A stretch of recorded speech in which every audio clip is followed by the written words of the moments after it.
بس رمضان کی سب سے بڑی تیاری کیا ہے کہ اپنے دلوں کو صاف کر لو پہلے سے، کہ جس دل میں نفرت ہو، بغض ہو، کسی کے لیے غصہ ہو، کسی کے لیے کیا کیا جذبے ہوں، دل صاف کرنا۔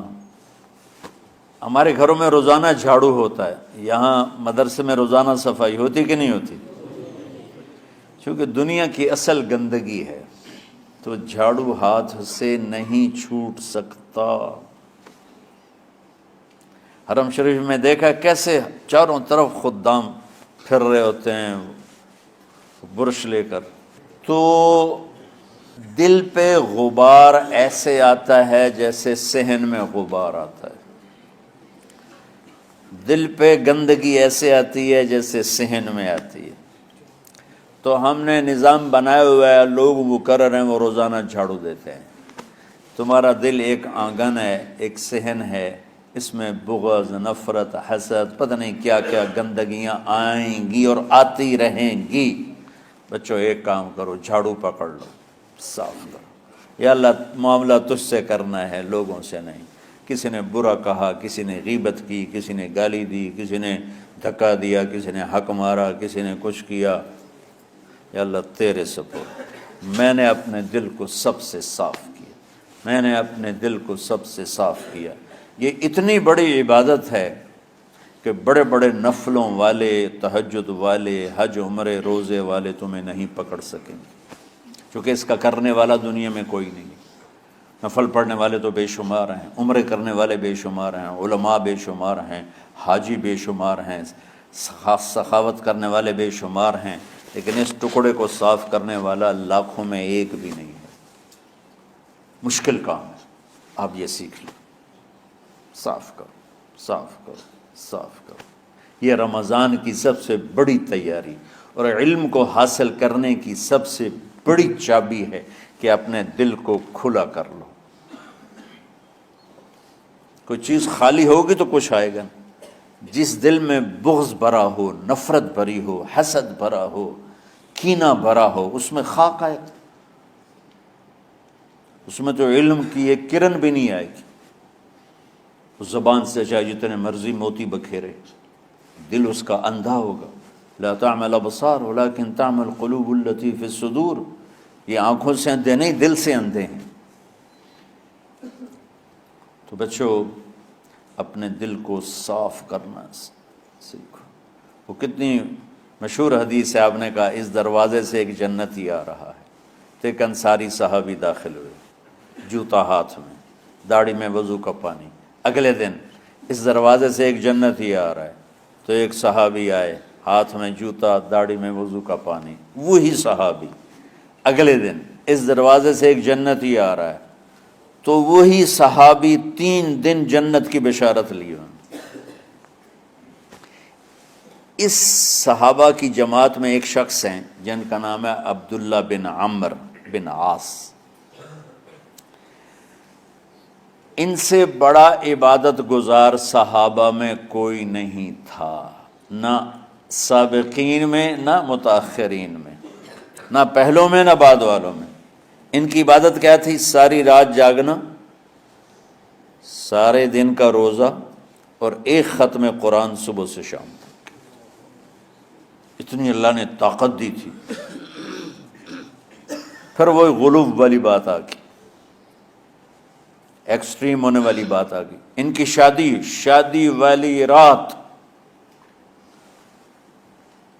حجلہ عروسی میں داخل ہو رہے ہیں، دلہن کے کمرے میں داخل ہو رہے ہیں، اور مصلی بچھا کے اللہ اکبر، اور دے نفل تے نفل، دے نفل تے نفل۔ تو ان کی بیگم نے دیکھا تو وہ بھی خیر کا زمانہ تھا، انہوں نے بھی وضو کیا اور پیچھے مصلی بچھا کے وہ بھی فجر تک نفل پڑھتے رہے۔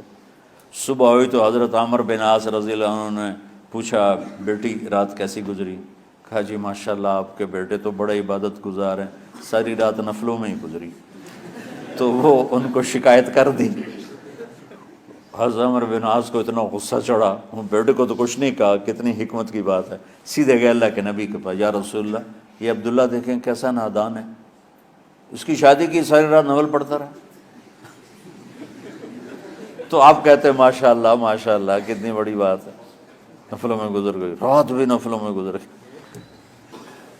تو آپ نے حضرت عبداللہ بن عمر کو بلا کے ڈانٹا کہ تو نے مہینے میں 3 دن روزے رکھنے ہیں، بس اس سے زیادہ نہیں رکھنے،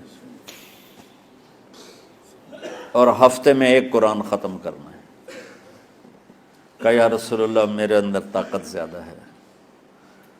پھر اچھا 15 دن روزے رکھنے، کہ نہیں میرے اندر طاقت زیادہ ہے۔ آپ اس کو تھوڑا تھوڑا کر کے گھٹاتے رہے، اور وہ ہر دفعہ نہیں یا رسول اللہ میرے اندر طاقت زیادہ ہے۔ تو آخر میں آپ نے کہا اچھا چلو صوم داؤدی پہ آ جاؤ، 1 دن روزہ رکھو، 1 دن افطار کرو، اور 3 دن سے پہلے قرآن ختم نہیں کرنا۔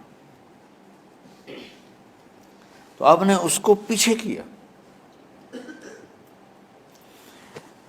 یہ بیٹھے تھے اس محفل میں، ان کے دل میں آیا کیا یہ بزرگ مجھ سے زیادہ عبادت کرتا؟ رات میں ساری جاگتا ہوں، دن روزہ رکھتا ہوں، 1 ختم کرتا ہوں، تو جنت کی بشارت تو مجھے ملنی چاہیے تھی، ان کو کیسے مل رہی؟ یہ کسی کتاب میں نہیں لکھا کہ یہ ان کا جذبہ تھا، لیکن جو کہ میں ان کی سیرت کو جانتا ہوں تو مجھے خیال آتا ہے کہ ان کی نفسیات میں یہ بات آئی ہوگی، چونکہ صرف انہی کو خیال آیا کہ میں جا کے دیکھتا ہوں کہ یہ بزرگ کیا کرتے ہیں۔ تو ان کے پاس پہنچ گئے، چاچا، ذرا وہ ادھیڑ عمر تھے، چاچا وہ میرے ابا تھوڑے ناراض ہیں، تو کچھ دن آپ کے پاس گزار لوں؟ کا بیٹا بسم اللہ آ جاؤ۔ اب رات ہوتے ہی عشاء کی نماز پڑھ کے انہوں نے جلدی سے چادر اوپر لی اور یوں سراغ کر کے ان چاچے کو دیکھنے لگے ایسے کر کہ اب یہ کیا ساری رات سجدہ کرے گا، اور ساری رات روتے روتے روتے روتے مصلی گیلا ہو جائے گا، یا ساری رات رکوع کرے گا، ساری رات قیام کرے گا، ساری رات قرآن پڑھے گا، اس تصور سے یوں دیکھ رہے۔ اور وہ بزرگ صحابی تشریف لائے، سرانے پہ سر رکھا، اللہم بسمک اموت و احیا، ہو گئے۔ اب یہ دیکھ رہے ہیں ابھی اٹھیں گے، ابھی اٹھیں گے، ابھی اٹھیں گے، اٹھے نا، فجر کی اذان پہ اٹھے۔ اب یہ تو حیران پریشان ہو گئے کہ یہ کیا ہو؟ اس زمانے میں تو منافق تہجد نہیں چھوڑتے تھے ڈر کے مارے کہ پتہ نہ چل جائے ہمارے کفر کا، تو یہ چاچا جنت بھی لے گیا تو ستا بھی پیا کہ چلو کل دیکھوں گا۔ اگلی رات پھر چادر سر پہ کر کے اور یوں سوراخ کر کے لیٹے ہوئے اور دیکھ رہے۔ چاچا پھر تشریف لے اور سرانے پہ سر رکھا، اللہم بسمک اموت و احیا، ہو گئے۔ فجر کی اذان پہ اٹھے، یہ اور پریشان ہو گئے کہ میرا نبی کا فرمان تو سچا ہے، اس میں تو شک بھی کفر ہے، لیکن عمل کیا ہے جس پر اس کو جنت کی بشارت ملی؟ 2 رکعت نفل بھی نہیں۔ اور آج کے دور میں تم میں سے ماشاءاللہ اکثر بچے تہجد پڑھتے ہیں کہ 1 رات اور دیکھوں گا، تیسری رات اللہم بسمک اموت و احیا، ہو گئی ساری رات۔ تو تیسری رات پھٹ پڑے عبداللہ بن عمر، کہنے لگے چاچا میری ابا سے کوئی لڑائی نہیں تھی، 3 دن میں تیرے بارے میں سنتا رہا، جنتی جنتی جنتی۔ میں دیکھنے آیا تھا کہ آپ کیا کرتے ہیں، آپ تو کچھ بھی نہیں کرتے ہو، ساری رات سوتے رہتے ہو، اب کیا کرتے ہو؟ ان کا بیٹا یہی ہے جو تم نے دیکھا ہے۔ اب ان کو سمجھ میں نہیں آ رہا کہ یہ جوڑ کیسے بٹھاؤں، ادھر جنت کی بشارت، ادھر ساری رات خراٹے، اب یہ اس میں جوڑ کیسے بٹھاؤں، کیونکہ نبی کی بات تو غلط ہو نہیں سکتی۔ تو اب وہ نا ایسے نا بڑے بے دل سے ہو کر واپس مڑے، پتہ نہیں کی چکر ہوئے گی کوئی گل۔ جب وہ دروازے تک پہنچے تو کہنے لگے بیٹا ادھر آنا، واپس آ گئے۔ کہا میں تمہیں اصل راز کی بات بتاتا ہوں۔ کہا کیا ہے کیا ہے؟ تو یہاں ہاتھ رکھا، کہا یہ جو دل ہے نا اس میں کسی انسان کی نفرت نہیں۔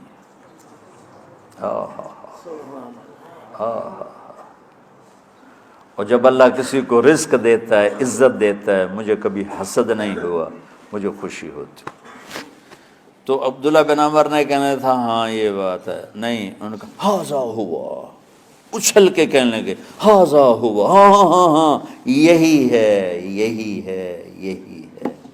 پھر کہنے کہ چاچا پر یہ میرے بس کا نہیں ہے، کون کرے گا یہ؟ اتنے بڑے آدمی ہو کر کہہ رہے ہیں کہ یہ میرے بس کا نہیں۔ تو بچوں، دنیا میں جنتی بننا ہے اور علم اللہ سے لینا ہے تو اسے صاف کر دو، سب کی نفرت سے۔ سب، اس نے مجھے یہ کیوں کہا، اس نے مجھے یوں کیوں دیکھا، اس نے میرے بارے میں یوں کیوں کہا، اس نے میرے بارے میں یہ کیوں لکھا۔ جس کی تعریف ہوتی میری کتنی برائی ہوتی، صرف تعریف تو نہیں ہوتی، بھرا پڑا سوشل میڈیا مجھے گالیاں دیں۔ اللہ کے فضل سے میرے دل میں ایک ذرے کے برابر کبھی کوئی منفی جذبہ نہیں آیا، آئے تو میں دھو کے صاف کر دیتا ہوں، یا اللہ میں نے اپنے دل کو صاف کیا، میرا معاملہ تیرے ساتھ ہے، کسی کے ساتھ نہیں۔ یہی آپ رمضان کی سب سے بڑی تیاری، علم کے حاصل کرنے کا سب سے بڑا ہتھیار آپ کو یہ نہیں ہے کہ تمہیں کتابیں یاد ہو جائیں، تمہیں اشعار یاد ہو جائیں۔ تو ساری امت سے کہتا ہوں رمضان کا استقبال کرو، دلوں کو صاف کر کے، نفرتوں کو مٹا کے، مذہبی نفرت، دنیاوی نفرت، رشتوں کی نفرت، بول چال کی نفرت، سیاست کی نفرت، لین دین کی نفرت، ان سب سے اپنے دل کو صاف کرو تاکہ رمضان میں اللہ نے علم اتارا، اللہ تعالیٰ آپ کو علم عطا فرمائے، اور باقی لوگ جو عام دنیا میں زندگی گزار رہے ہیں ان کے دلوں میں اللہ رمضان کا نور اتارے اور اپنے اور ہدایت کا نور اتارے۔ یہ سب سے بڑی تیاری ہے اس کی۔ اور کسی سے گلہ ہے، غصہ ہے، ناراضگی ہے، کسی سے بولتے نہیں ہو، ابھی سے شعبان آ چکا ہے، آپ شعبان سے رمضان کی تیاری شروع فرمائیں۔